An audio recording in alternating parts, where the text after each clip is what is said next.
பாரதியாருடைய படத்தை தெரியும். பாரதியாருடைய படத்தை உருவாக்கியவர் யார் என்று தெரியுமா? பாரதிதாசன். இன்றைக்கு நாம் கையாளுகின்ற அத்தனை பாரதி படமும் உருவாக்கியவர் பாரதிதாசன். அவருடைய வேண்டுகோளுக்கு இணங்க அந்த படம் எடுக்கப்பட்ட இடம் இதே சென்னை, இதே பிராட்வேயில ரத்னா நிலையம். அங்கேதான் கையில்லாத நாற்காலியிலே எடுக்கப்பட்ட அந்த முட்டை வடிவ ஓவல் சைஸ் படம். அந்த படத்திற்கு பொட்டு கிடையாது. பாரதிதாசனால் எடுக்கப்பட்ட பாரதியினுடைய படத்திற்கு பொட்டு கிடையாது. அந்த படம் அவருக்கு பிடிக்கவில்லை.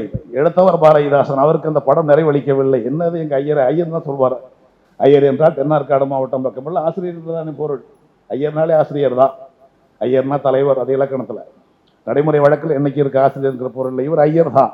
ஐயர் கவிதைக்கு எழுக்கு இழைப்பார் என்பார் பாரதிதாசன். என்ன எங்க ஐயருடைய உருவம் சரியில்லையே என்று சொல்லிவிட்டு அதை ஓவியமாக போட சொன்னார். போட சொன்னவர் தான் இதே சாலையிலே கோட்டையிலே தேசிய கொடியை ஏற்றிய ஓவியர் பாஷ்யம். அவர் விடுதலை வீரர் பாஷ்யம். ஓவியம் போடுகிற பொழுது அவருடைய பெயர் ஆர்யா. இருவரும் அவர்தான். ஆர்யாவும் அவர்தான், பாஷ்யமும் அவர்தான்.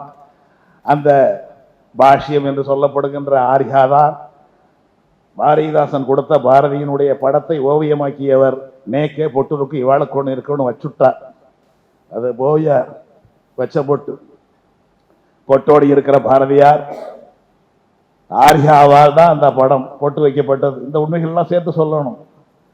பாரதிதாசன் எடுத்த படத்திலும் சரி, பல்வேறு மூலப்படங்களை போட்டிருக்கின்ற புத்தகங்களிலும் சரி, பொட்டு இல்லாத பாரதியாரைத்தான் பார்க்கலாம். அந்த படம் எடுத்தவர் பாரதிதாசன்.